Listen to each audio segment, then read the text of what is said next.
Wix Studio, the platform for agencies and enterprises to manage clients and projects with max efficiency, sharing Wix's SEO tech to help you drive growth.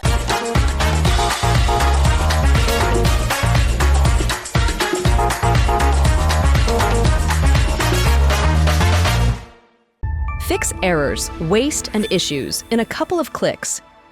Get alerted whenever you're off track. Sign up at trueclicks.com. Hello everyone, how are you? I'm Syphaïwong, I'm the founder of Asanas Agency, and I'm talking to you about creativity. And thank you for being here, because if you're here, it means that you are interested in crafting content and creativity as well, which is the one thing why I love my job, because I love to craft things. And today we have a lot of, do you know ChatGPT? Do you know what it is? I don't know yet, but ChatGPT is promising us basically to imitate us, to be like us, to be more productive, etc. And it's just faking to be us. It's a fraud. And what is interesting about creativity is how can we be more creative, or how can we stay creative at the rise of generative content? It's very important because we have we are human beings, and we want to keep our jobs. So never forget that an AI is trained to be like you. It's trained to be like to write a poem. It can imitate the fact that to be some emotion, but it's just faking. It's just thinking about emotion in a logical way. There is a novel, a very nice novel written by Kazuo Ishiguro called Clara in the Sun. And there is a cyborg who is noticing everything around her, I don't know, in a logical way, emotions, how people are reacting, and it's very, very logical. It's very pragmatic, but we know that emotions are not rational, right? You can't say that, oh, why did I react like that? I don't even know. Maybe I'm just tired. Maybe I just want a nap. Maybe I'm hungry. But it's true that an AI is more productive than us. It can do everything harder, better, faster, and stronger. This is a French touch. But sadly, we are driven by the fear of AI because it could take our job. Actually, I'm not quite afraid myself, but sadly, layoffs are real. This is a real thing. We could lose our jobs because someone has decided that we are useless, that I am useless as a writer. Why do we? I don't want to pay myself. I'm useless. Pay me, please. But there's a lot of layoffs, so that's a fact. What's interesting is that AI never claims to want to replace us. In all the documentation written by OpenAI, Mistral, and so on, everything is like, oh, we don't want to replace you. We are here to help you. We are your friend. We are coming in peace. But can we trust AI? Can we trust it? Have you seen Terminator? Have you seen this movie, this fabulous movie, one of the best saga of the world? But we have several examples of hallucination and mistakes in generated content. It's not unusual. We have a lot of those examples all around the content generated, all of the examples. So now AI can do a lot of things, be more productive than me for less money. So, okay, how do I make money today? Firstly, I drink a lot of coffees. A lot of coffees. And thanks to AI, I have proof about my addiction on caffeine. Sorry. Do you have any coffee? Do you have one? Maybe for me? Right now? Yeah, no? No, sorry. But there is a good news. AI finally make us useful as literary nerds, as writers, because we can become prompt engineer. It's a new job. It's a new job, but there is another thing. Have you heard of this concept of uncreative writing? I want you to read this because it could change your point of view on generative content. I will try to read it. Can techniques traditionally thought to be outside the scope of literature, including word processing, databasing, identity ciphering, and intensive programming, inspire the reinvention of writing? The internet and the digital environment present writers with new challenges and opportunities to reconceive creativity, authorships, and their relationships to language. Confronted with unprecedented amount of text and language, writers have the opportunity to move beyond the creation of new text and manage, parse, appropriate, and reconstruct those that already exist. I did it.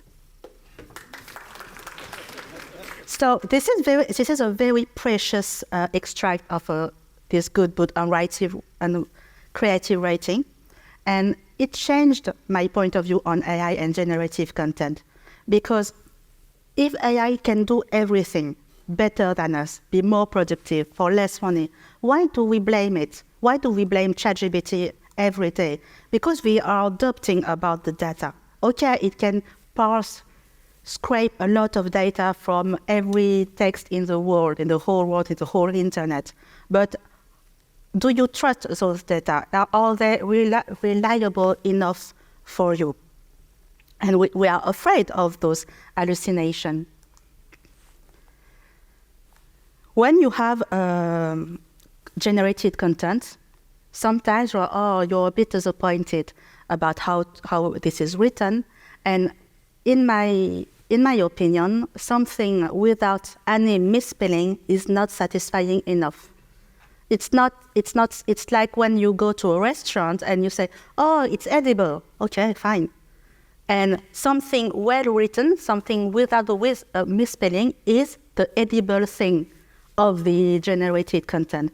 So never be more indulgent with an AI content than with yourself. Every day we have stuff like that, like the Times is suing OpenAI because we don't even really know where the data is coming from, but we assume that it's coming from us. And every day, copywriters like me, like in my agency, we need to prove each day that our content are very much original, that it's not duplicated from somewhere else. We must prove to our clients every day that this is completely original, and we can be accused of plagiarism for anything that could look like something that already exists.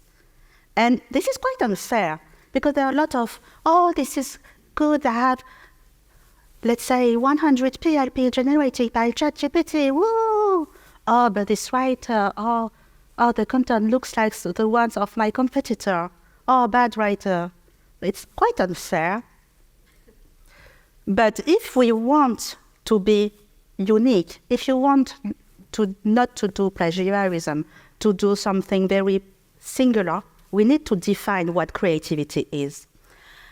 I'm a bit obsessed by some topics when I dig into it, and I've spent more than a year studying what creativity is, reading stuff like Jean-Paul Sartre, Qu'est-ce que la littérature, for example, or Virginia Woolf, and so on. And so I've read a lot. What do authors, designers, artists have in common? A bit craziness? No. Sadly, this could be depression and anxiety. But don't worry. I've taken my pills this morning. I'm fine, I'm doing fine. I will be better if someone could bring me some coffee right now. But I'm doing fine, thank you. Coffee.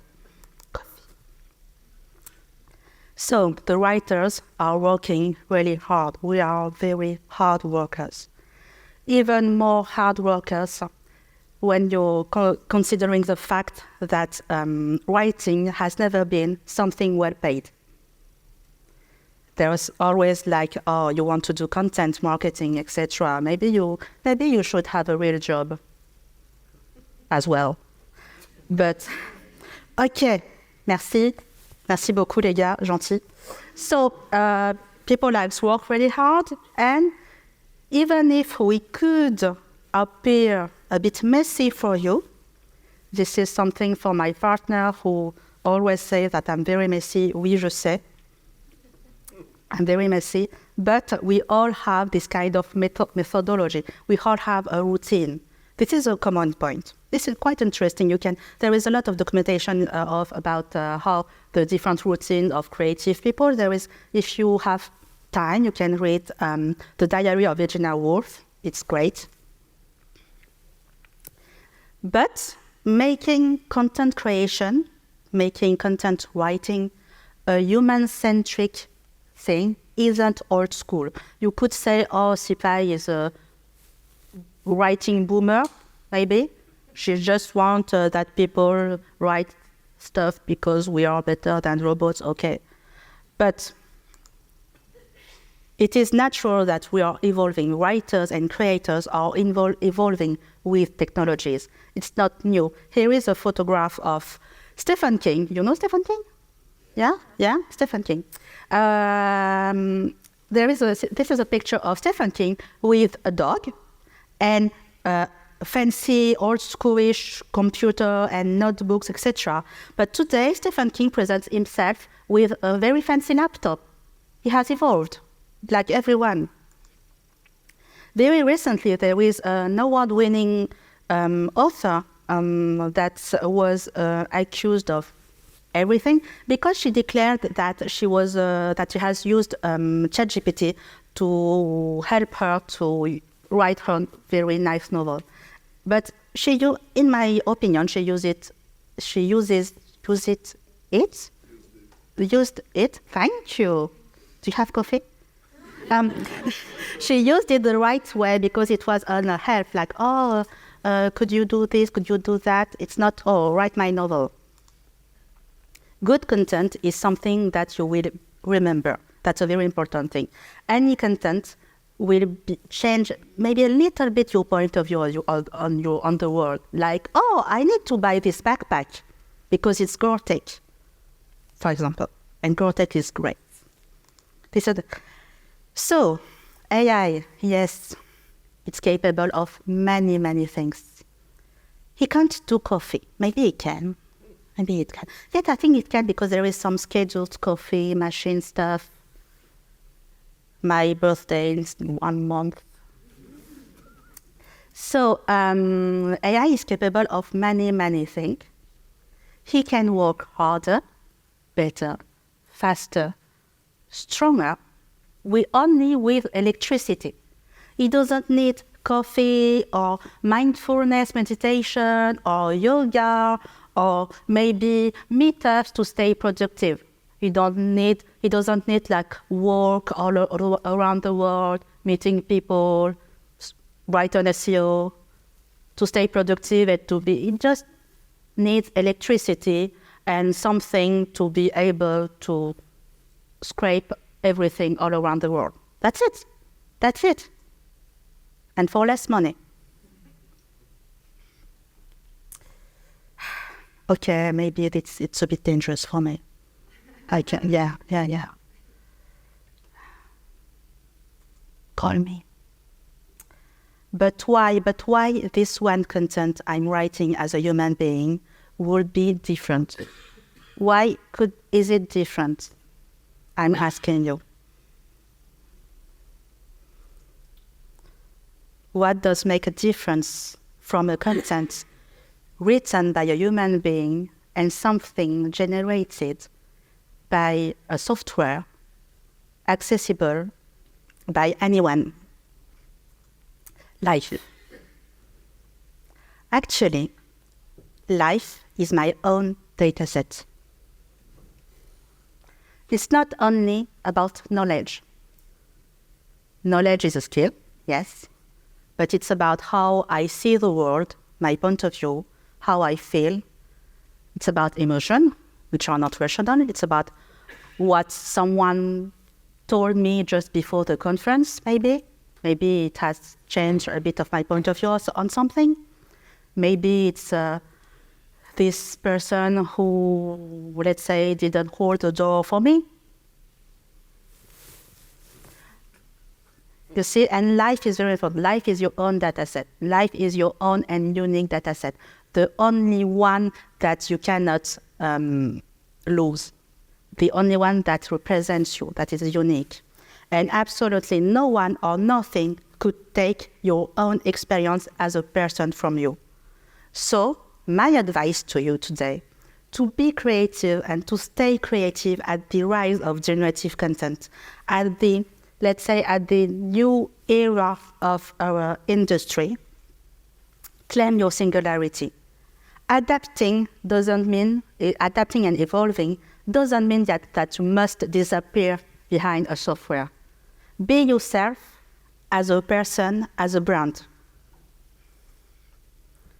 Because, look, if you had one chance, one opportunity, I need to do it again. If you had one chance, one opportunity to seize everything you ever wanted, one moment, would you capture it, or would you just let it slip?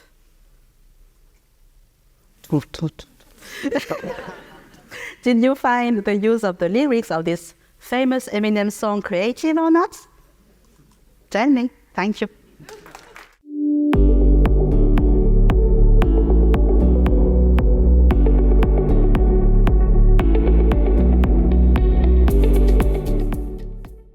Monthly reporting making you want to shove sharp things up your nose? Try Dragon Metrics, the all-in-one SEO software with mind-blowing reporting tools.